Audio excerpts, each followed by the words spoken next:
Alhamdulillah kita kembali dalam rancangan Kelantan Kini, yang mana kita mengupaskan tentang blogger lapuk. Ya, betul tu. Dan buat penonton semua, rancangan ini merupakan penerbit bersama Unit Belia dan Sukan dan juga Unit Penerangan Negeri Kelantan. Baiklah, kita nak tanya sikitlah pengalaman Kak Awa ni. Sebentar tadi ada mention pasal Kak Awa merupakan seorang pengasas Bytes Media Consultant. Jadi macam mana perjalanan Kak Awa sampai boleh menjadi pengasas Bytes Media Consultant tu? Okey, Kak Awa sebenarnya untuk semua pengetahuan semualah, Kak Awa sebenarnya hanyalah seorang suri rumah sepenuh masa. Ibu kepada 6 orang anak. Okey, 5 lelaki, seorang perempuan. Jadi Kak Awa first Kak Awa punya mentality ni Kak Awa nak cari income. Okey, first memang kerana Kak Awa nak cari income, cuma Kak Awa minat tu ada pada penulisan. Jadi sebabnya Kak Awa fikir kalau Kak Awa nak jadi bisnes online ke apa, Kak Awa tak ada masa untuk nak cari klien, Kak Awa tak ada masa untuk nak uruskan post barang ke apa. Jadi Kak Awa cari satu pekerjaan yang boleh Kak Awa fokus secara part time sambil-sambil jaga anak. Maksudnya part time tu, full time tu jaga anak lah. Jadi yang boleh sampai ke Bytes Media tu, Kak Awa start menulis blog ni tahun 2017, Januari 2017. Jadi pada mulanya mindset tu memang dah start jana income. Jadi Kak Awa fikir, Kak Awa punya matlamat, Kak Awa nak tulis blog ni sungguh-sungguh. Betul-betul nak tulis blog. Tak nak tulis kat jalan, tak nak main-main, nak sungguh-sungguh. Jadi sampai satu tahap tu Kak Awa fokus, Kak Awa nak cari pembaca yang ramai. Itu satulah, nak cari pembaca. Dan Kak Awa kaji ilmu tentang blog, macam mana nak naikkan trafik, macam mana nak dapat income, macam mana nak tulis bagi orang suka baca, dan macam mana nak sampaikan info daripada diri Kak Awa. Tapi disebabkan diri Kak Awa ni suri rumah, jadi Kak Awa fokus blog tu pada parenting. Kak Awa share info, tip tentang jaga anak, tentang masakan, tentang life suri rumah, macam mana nak ambil hati suami. Kak Awa share tip-tip yang berkaitan macam tu. Jadi alhamdulillah sampai satu tahap tu tahun 2019 blog Kak Awa berjaya dapat pembaca berjuta-juta orang. Dan pernah satu ketika tu pembaca di blog pada masa satu saat tu mencapai 1,000 orang. Hanya dalam satu masa. Hanya dalam satu masa 1,000 orang ada di blog tengah baca blog Kak Awa masa tu. Okey. Jadi kat situ blogger-blogger datang ke Kak Awa tanya, Kak Awa macam mana awak boleh tulis blog sampai orang baca 1,000 dalam satu masa? Sampai blog walaupun start dari 2017 tapi sebulan sampai boleh cecah 1 juta orang yang datang. Jadi dia nak tahu macam mana Kak Awa jana trafik ke blog. So dari situ Kak Awa start, okey ni bukan main-main dah. Dah mula fokus. Dah mula betul ni sampai tahap dah ni walaupun baru 2-3 tahun. Jadi Kak Awa ambil keputusan, Kak Awa bina satu empire Kak Awa, nama dia Bytes Media Consultant. Kak Awa daftar sendiri company milikan tunggal atas nama Kak Awa, Bytes Media Consultant, dan di situ Kak Awa bina satu community blog. Community blog ni Kak Awa panggil dia orang sebagai Byters. Okey, Byters ni sebelum tu Kak Awa kumpul dulu blogger Pantai Timur. Lupa. Blogger Pantai Timur saja. Sebabnya masa tu Kak Awa fikir Kak Awa tak ada kawan. Jadi Kak Awa kumpul blogger Pantai Timur. Dan daripada blogger Pantai Timur tu kami create lagi besar Kak Awa ke Bytes Media Consultant lah. Jadi di situ kami panggil sebagai Byters. Jadinya blogger Pantai Timur pun ada di dalam Byters. Jadi Byters ni merangkumi satu Malaysia sampai Sabah Sarawak. Dan daripada orang yang tak ada pengetahuan tentang blog lagi, kami dah pergi ke Byters. Jadi di situlah bermulanya perjalanan sebagai Byters. Sebagai Bytes Media Consultant. Okey, dan saya pun sempat juga try lah usah-usah page Kak Awa semalam, sishawa.com, yang mana pernah sekarang ni jumlah page views mencecah 10 juta. Alhamdulillah. Okey, baiklah Mariam. Okey, Tuan Khairi, seperti yang Tuan Khairi memberitahu tadi, Tuan Khairi bermula menulis blog pada tahun 2007, yang mana hampir 13 tahun Tuan Khairi menerjunkan diri dalam blog. Dan boleh Tuan Khairi menceritakan pengalaman Tuan Khairi daripada permulaan Tuan Khairi masuk ke dunia blog? Okey, macam mana nak start ni? Tahun 2007 tu kami dah bina blog. Masa tu blog tu kami bina Nik Noriham blogspot.com masa tu. Sebelum tu kita belum beli domain lagi. Di domain sendiri. Sekarang ni kita domain kita nicknorihan.com. Kalau boleh tengok dalam nicknorihan.com tu, scroll kita akan tengok 2007 kita mula menulis blog. Jadi daripada situ saya dengan wife, masa tu saya dengan wife tengah belajar masa tu. Jadi kita orang dah mula jana income lah masa tu. Jadi saya banyak blog. Masa tu kita orang dah ada blog shop, iaitu anwadropblogshop.com. Masa tu blog untuk jana income. Untuk jana income. Tu blog untuk kita orang menulis.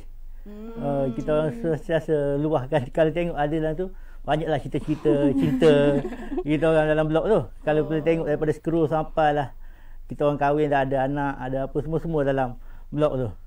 Boleh tengok timeline kat blog tu. Boleh tengok timeline dari tu. Tak perlu scroll macam Facebook, kita kena scroll bawah lama kan. Tak perlu. Kali kita dah boleh tengok 2007, 2008 semua dah ada dalam tu bawah. Kalau tengok dalam nicknorihan.com sekarang ni saya start beli domain tahun bila saya lupa dah. Lepas pada kita dapat Google AdSense apa semua. Seperti saya katakan, blog ni adalah aset kita lah. Aset kita. Kita boleh menulis, kita boleh muat naik gambar, kita boleh tulis apa yang kita nak, kita boleh tulis ikut format dia, ikut SEO dia. Jadi blog saya sekarang ni pun tak capai lah macam si Sawa 10 juta lebih. Saya ada dalam 1 point lebih je lah. Macam tu, untuk satu blog tu saya ada satu blog lain lagi. Kita orang maksudnya ada blog untuk penulisan peribadi, ada blog untuk jana income sendiri, asing-asing. Lepas tu kita pun tulis dekat blog-blog lain, portal-portal. Kalau tu saya punya banyak jugalah penulis kat blog saya panggil penulis hantu. Ghostwriter. Okey.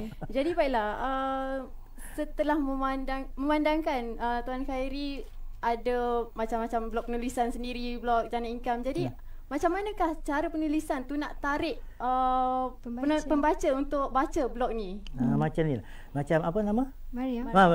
Macam Mariam cakap, adik dia suka meluahkan puisi kan. Jadi saya syorkan Mariam buka satu portal, satu blog, buat dulu macam tu. Buat satu, tulis dulu dalam blog tu. Tengok ramai ke tak? Join dengan kita orang macam mana? Boleh tak jana income? Saya rasa 100% boleh. Masa singkat je dah dapat income lah. Kalau berbanding dengan Facebook, banding dengan Twitter, itu adalah trend sebenarnya. Trend tu akan berubah. Kita sewa benda tu. Tapi Mariam macam tanya-tanya, macam mana Mariam ingin nak memulakan, sebab Mariam daripada kosong, tidak tahu apa-apa tentang blog. Kak Awa. Kak Awa cakap itu bagian Kak Awa. Kalau macam Mariam yang baru, contoh macam Abang Heri cakap, Mariam ni pandai tulis puisi, Mariam boleh macam sekarang di Twitter kan. Contoh sekarang ni Mariam, Kak Awa cadangkan buka satu blog. Satu blog ni khas dengan ikut Mariam lah, nak letak nama apa blog tu, sebagai diri Mariam. Dan Mariam start tulis puisi-puisi tu di blog. Tulis di blog dulu, kemudian share ke Twitter. Bukan di Twitter je. Sekarang ni tulis di blog, kemudian share di Twitter. Jadi dengan cara ni, puisi Mariam tu dia memang hak milik Mariam. Orang susah nak copy paste, orang susah nak guna pakai, sebab memang hak Mariam. Dan macam Abang Heri cakap, domain. Domain ni dia daripada, kalau macam blog biasa dia ada .blogspot.com, wordpress.com. So bila kita pasang domain ni, dia jadi macam Kak Awal lah. Kalau tak pasang domain, sishawa.blogspot.com. Tapi bila pasang, dia jadi sishawa.com. Domain ni dia macam SSM. Kalau macam kita perniagaan ni, kita panggil SSM lah. Ni blog ni, domain ni macam SSM. Jadi yang satu dunia ni sishawa.com, owner dia kat sini je. Orang lain tak boleh dah. Melainkan kalau Kak Awa tak renew domain tu, jadi kalau orang lain ambil pakai nama sishawa.com tu, Kak Awa tak boleh cakap apalah. Tunggu dia mati pula baru boleh. Dan untuk nak start, kalau tak tahu macam mana nak buat blog, kat mana nak daftar apa semua, Kak Awa memang ada satu e-book. E-book ni judul dia Cara Bina Blog Hingga Income 2,000 Sebulan. Ini pasif lah, bukan income aktif. Dia ada pasif dan juga aktif. 2,000 sebulan ni pasif. Dan di situ ada cara daripada mula, macam mana nak daftar, macam mana nak cantikkan, macam mana nak tulis, semua ada kat situ. Boleh dapatkan yang itu nanti. Kalau betul-betul berminat lah. Nampaknya Mariam bolehlah try guna cara tu. Guna cara tu lah. Cuba. Sayang benda ni sebenarnya boleh buat sebagai income. Betul. Jadi baiklah, mungkin para blogger semua, setiap benda yang kita lalui ada cabaran dia. Jadi mungkin Tuan boleh kongsikan apakah cabaran sepanjang Tuan hadapilah menjadi blogger ni. Jadi sekarang ni saya nak cakap nak menulis blog ni jangan fikir income dulu yang penting. Income tu belakang.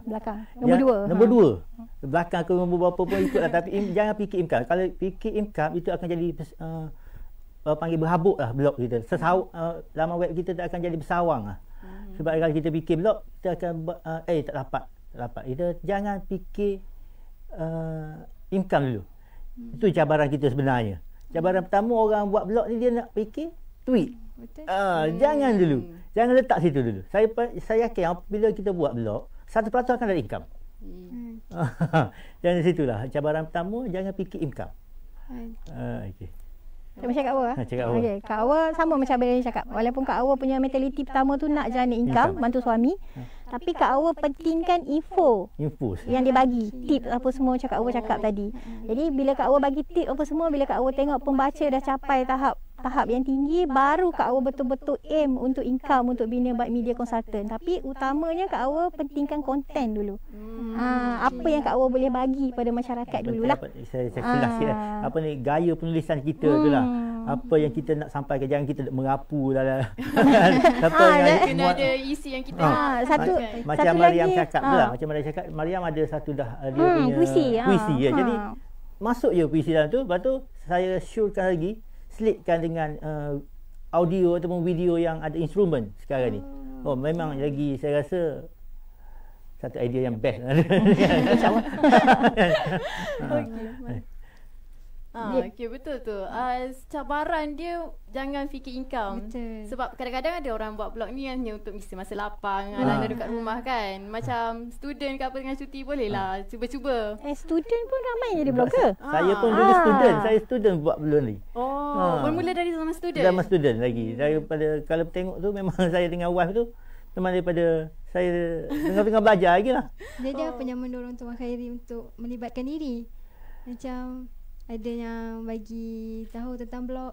Masa tu kita orang cari sendiri je.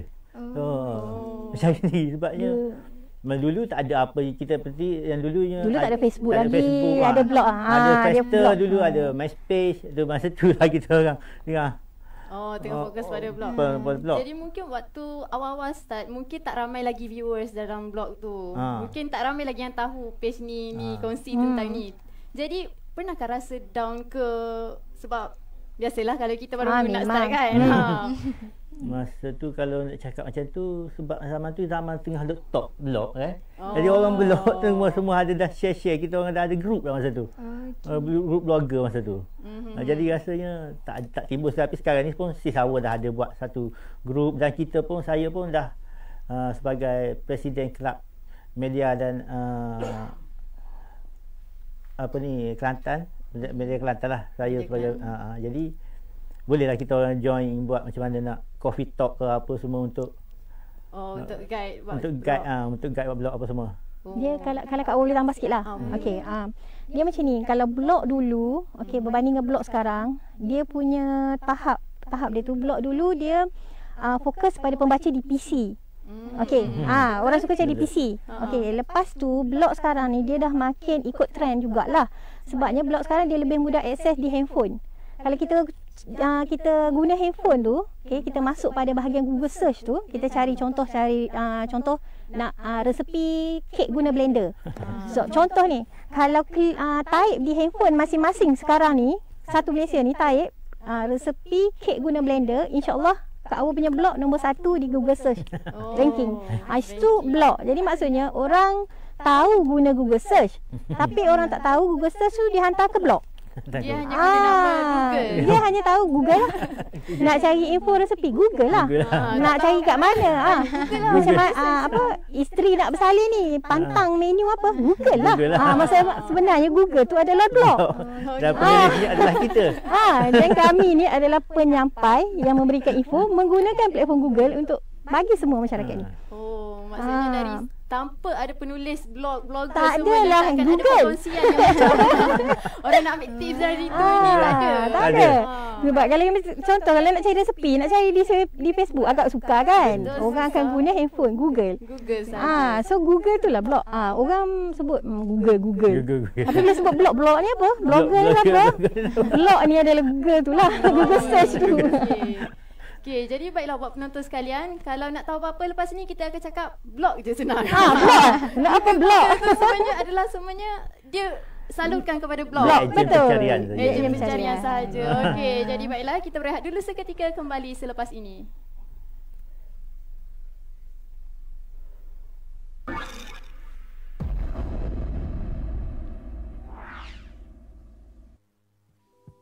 Ya, sebelum kita teruskan kepada penjana, sebenarnya kerajaan kita semasa PKP ini telah pun melaksanakan beberapa lagi pelan ekonomi. Ya.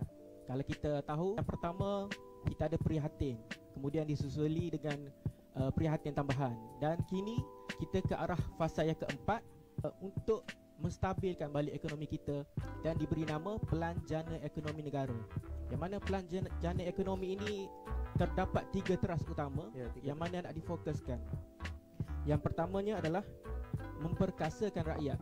Yang mana fokus di dalam ini adalah nak memastikan rakyat ni dalam skop pekerjaan sendiri boleh bertahan, dapat bertahan dan juga dapat meningkatkan kemahiran. Kemudian yang kedua, untuk melonjakkan perniagaan, kerana kita sedar sepanjang PKP dan juga sepanjang 2 bulan Perintah Kawalan Pergerakan ni, banyak perniagaan yang terpaksa dihentikan, ada yang terpaksa gulung tikar ada. Gulung tikar. Ya, pun ada. Gulung tikar, gulung sarung bantat. Dan Semua yang ketiga, terkesan lah. yang ketiganya adalah untuk merangsang balik ekonomi. Yang mana untuk ekonomi dalam negara kita dan kemudian nak melabur pelabur-pelabur asing dan sebagainya lah. Supaya dengan ekonomi kita mantap, negara kita akan terus maju. Ya.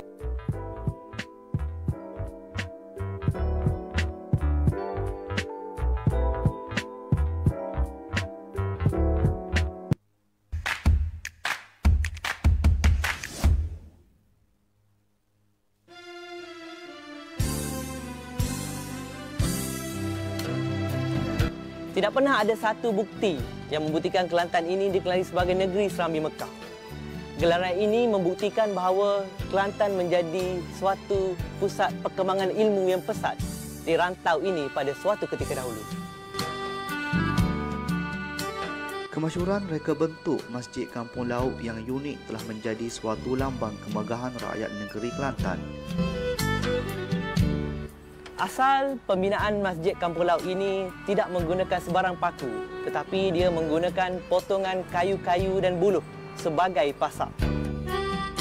Dilihat dari segi reka bentuk dan struktur, masjid ini mempunyai ciri-ciri bersamaan dengan Masjid Demak di Jawa yang dibina pada tahun 1401.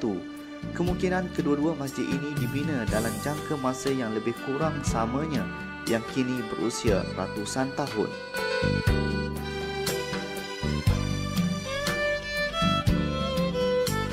Masjid Kampung Laut merupakan monumen yang unik yang wujud pada abad ke-18. Keunikannya kerana ciri-ciri keistimewaan seni bananya dan menjadi tumpuan pada masa itu. Masjid Kampung Laut merupakan sebuah masjid tertua yang masih wujud di Kelantan dan di antara yang tertua di Nusantara. Masjid ini dikatakan dibina oleh pengembang agama Islam yang berulang-alik antara Campa dan Jawa dengan bantuan penduduk tempatan.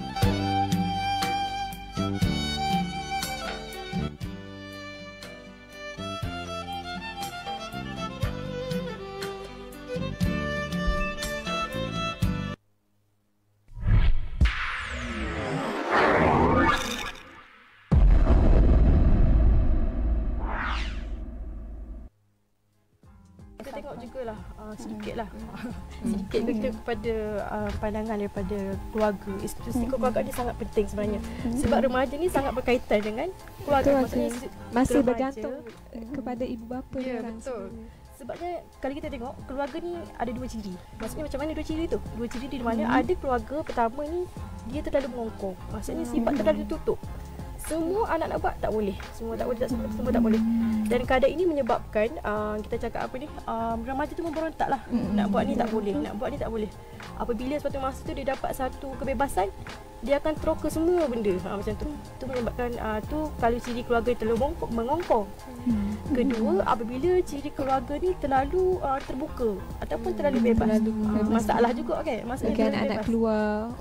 Betul lah, maksudnya peranan keluarga tu sangat penting lah. Pokok pangkalnya keadaan keadaan remaja belia kini bergantung kepada keluarga. Sebab didikan daripada ibu bapa lah, daripada asas daripada rumah. Bagaimana kita selalu dengar apa, melentur bulu biar daripada rebuhnya kan.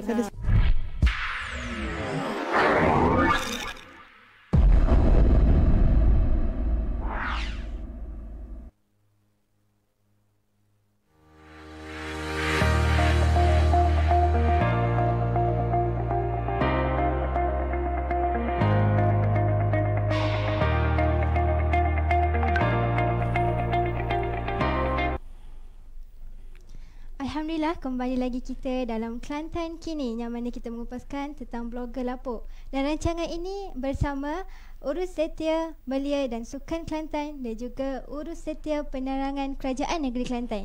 Ya, betul tu Mariam. Sebentar tadi kita ada sembang-sembang tentang pasal cabaran menjadi seorang blogger.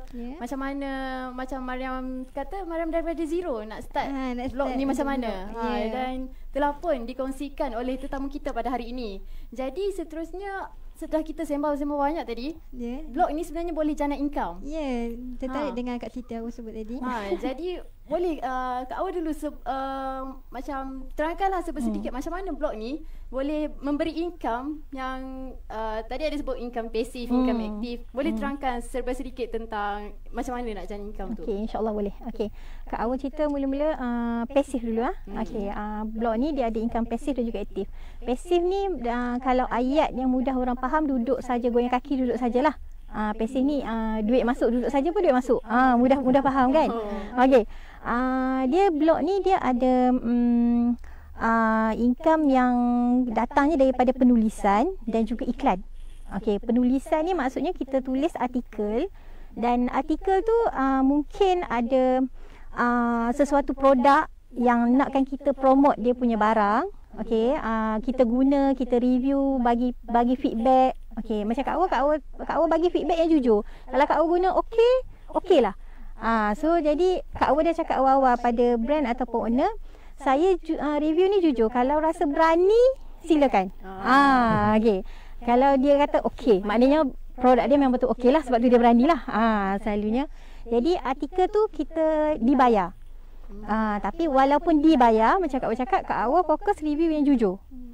Setengah orang tu dia ikutlah janji dibayar. Tak, blogger tak macam tu. Okey, dan itu salah satu income yang orang kata aktif lah, ikut daripada review lah. Dan satu lagi, kita ada iklan yang tumpang letak di blog. Okey, iklan ni pasif lah. Kita panggil ni sebagai AdSense. AdSense ni dia sama juga macam yang ada di YouTube. Yang macam kalau kita tengok macam channel Asfa Badrul semua tu, dia orang dapat income semua, itu AdSense sama juga macam blog. Jadi dia YouTube dan blog ni sama, cuma YouTube tu video, blog ni penulisan. Jadi iklan yang masuk tu sama. Jadi iklan-iklan ni dia membayar para penulis blog ni berdasarkan pada jumlah pembaca untuk blog tersebut. Semakin tinggi pembaca blog, semakin besar dia punya income lah. Itulah pasif dan juga aktif. Pasif iklan yang letak datang di blog kita. Aktif adalah pada brand yang upah kita untuk tulis, untuk review. Cara kita untuk menggerakkan blog kita, aktiviti yang kita lakukan. Selalunya kalau brand ni ikutlah contoh lah, macam Kelantan TV pun, nak orang lebih kenal ke, nak guna blogger, tolong promote ke, tolong perkenalkan ke, macam itulah contohnya. Contoh. Mungkin pada zaman sekarang kita lebih tertumpu kepada IG, Twitter yang buat review semua tu, paid review, give review. Sedangkan kita tak tahu blogger sebenarnya sama juga. Ada buat review semua tu, review produk, tak kisah produk apa, tak kisah produk. Dan juga dia sebenarnya tujuan dia adalah sama untuk review, tetapi macam Tuan Khairi bagi tahu tadi, kalau blog ni dia jadi hak kita sendiri. Ya, hak kita sendiri. Jadi kita bebas untuk buat apa-apa saja di blog tu. Betul, kita boleh tulis apa. Kalau kita minat politik, kita tulis politik. Kalau kita minat pasal tourism, kita tulis tourism. Betul. Kalau minat pasal parenting, kita tulis pasal parenting. Ikut konten yang kita nak fokus. Ikut diri sendirilah. Okay. Jadi sebentar tadi Tuan Khairi ada bagi tahu Tuan ni ada blog untuk penulisan peribadi, ada blog untuk bisnes. Jadi macam mana Tuan jana income melalui blog bisnes tu? Melalui blog bisnes ni kita jana macam ni lah. Melalui blog bisnes saya dulu blog shop Anwar Drop blog shop tu saya buat jual baju. Jual baju melalui blog. Sekarang ni kita dah banyak kan web macam Lazada, Shopee. Semua Shopee itu ke arah tu. Dulu kita guna blog je. Memang fokus pada blog. Itu sama. Apa situ je. Situ je. Kita jual baju, kita jual kain tudung, kita jual alat-alat lain, payung. Dulu ada trending satu saya ingat dulu saya pernah jual payung yang bentuk botol tu. Kalau pernah ada lah orang dulu yang trend zaman dulu ada payung tu macam bentuk botol. Kita ingat botol tapi bentuk payung. Bila keluarkan payung. Jadi macam benda tu agak unik. Jadi orang akan tertumpu pada benda-benda unik. Macam tu lah. Tapi sekarang kita dah beralih kepada macam Lazada, apa semua tu lah.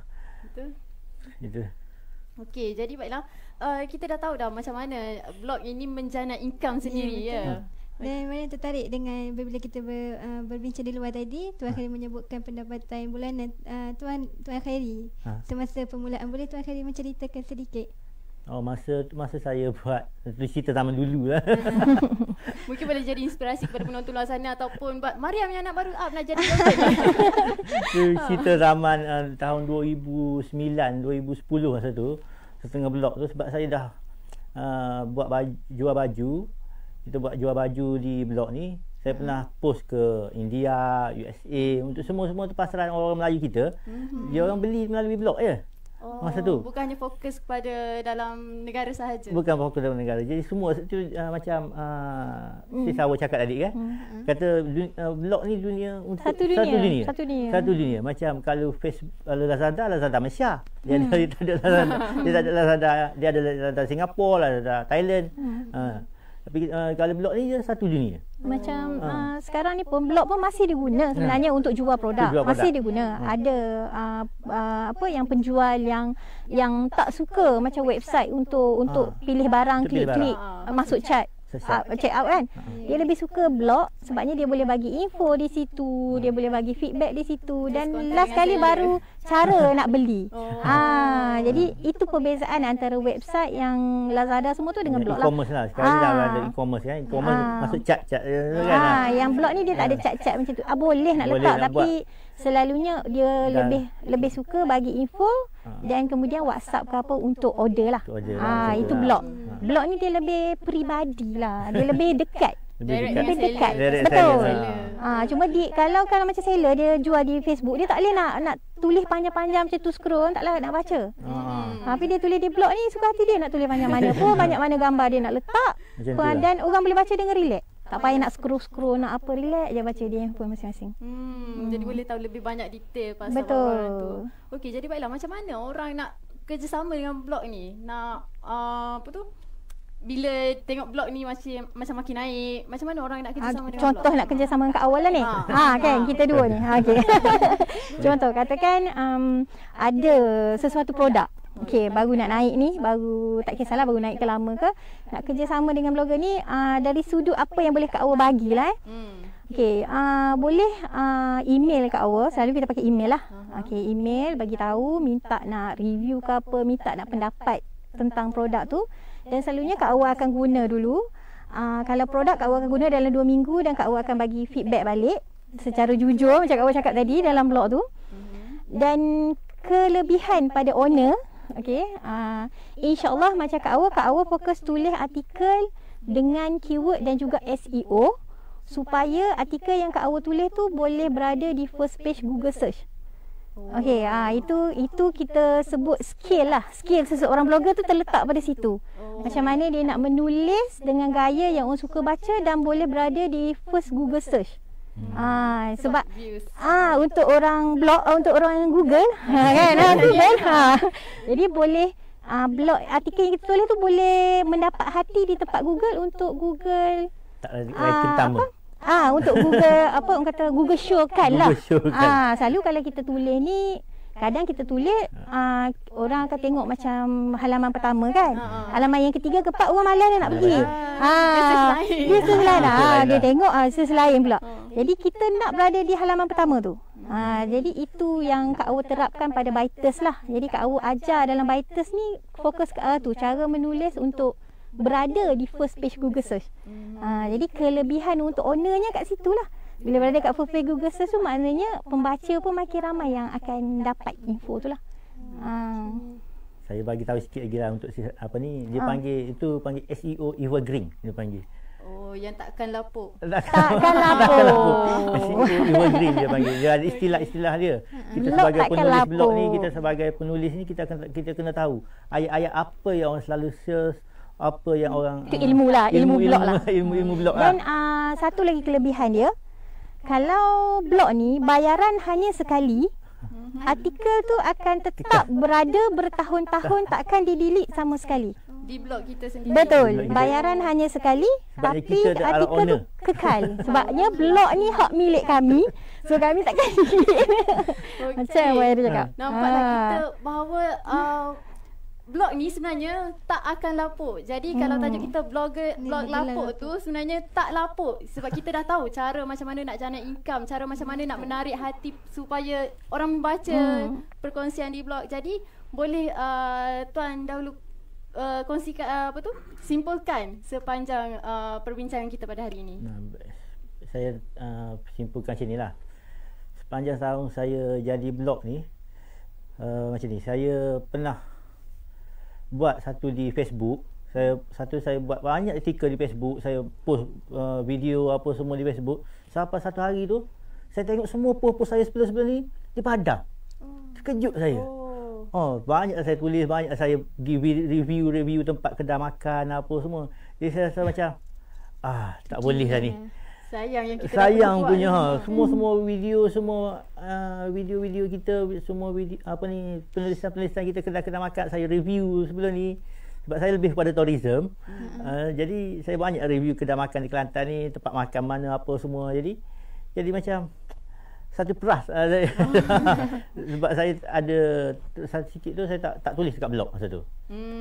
Saya ingat kata yang Facebook ni okey lah masa tu. Rupa-rupanya tak. Akan kekal rupa-rupanya. Tak kekal. Saya rasa saya ada post sampai 14 episod saya rasa. Habis semua habis. Memang tak ada save. Memang tak ada. Okey. Itulah, jadi saya rasa macam saya simpulkan sini, blog tak akan lapuk lah. Dan akan jadi relevan sampai bila-bila. Sampai sebab itu ada hak kita. Kita nak, kalau dia nampak tak cantik, kita tukar. Panggil apa ni awak? Kita tukar. Macam mana tu? Kita tukar dia punya. Kalau bangunan cat, kalau kita cat, tukar dia punya design. Kita tukar punya design, kita tukar punya corak, kita punya lebih pada ringan lagi. Kita ikut isu semasa lah. Betul. Walau bagaimanapun kalau nak tulis blog ni kita kena ada ilmu dan juga kita kena ikut trend semasa jugalah. Betul. Kalau boleh Kak Awa sama sikit je. Boleh, silakan Kak Awa. Okey, kita cerita sekarang ni lapuk blogger lapuk. Okey, kesimpulan yang Kak boleh bagi, anggap blogger yang lapuk ni macam filem Bujang Lapuk. Okey, filem Bujang Lapuk tu walaupun dah lama tapi kita sampai sekarang, generasi sekarang boleh tonton, boleh suka. Kita sendiri tonton ulang kali pun kita boleh gelak. Betul. Jadi kita anggapkan blogger lapuk ni macam Bujang Lapuk. Facebook, IG apa semua tu memang bagus sebenarnya sebab dia boleh connectkan dengan blog. Kita tulis di blog, kita boleh share ke Facebook, kita boleh share ke IG semua. Tapi utamanya di blog lah, sebab macam Abang Heri cakap, Facebook ni kadang dia boleh delete, dia boleh hilang, kita tak boleh tulis panjang, tapi di blog tu lain. So anggap blogger lapuk ni macam filem Bujang Lapuk. InsyaAllah. Okay. Walaupun dah lama tapi orang masih lagi nak tahu, nak baca dan nak cari. Tengok. Nak tengok semua tu. Okey, jadi Maria mungkin ada nak simpulkan sedikit? Jadi bagi Mariam, sebab kita baru tahu bahawasanya blog itu adalah Google dan Google kita adalah blog. Jadi nak cari apa-apa, blog je. Blog je. Itulah sebenarnya. Okey, baiklah. Terima kasih buat tetamu kita pada hari ini, Tuan Khairi dan Puan Siti Awadah. Terima kasih banyak. Nama famous kat awak. Sisawa.com. Si Sawa. Okey, jadi harapnya kalau ada jemputan lain kali bolehlah kongsikan buat kita buat coffee talk ke. Sebab banyak lagi info pasal blog ni yang kita boleh ambil tahu. Okey, jadi baiklah. Setakat ini sahaja dulu perbincangan kita pada hari ini. Saya Fasya Osman dan rakan perantara saya Mariam Ismail. Jumpa lagi. Assalamualaikum.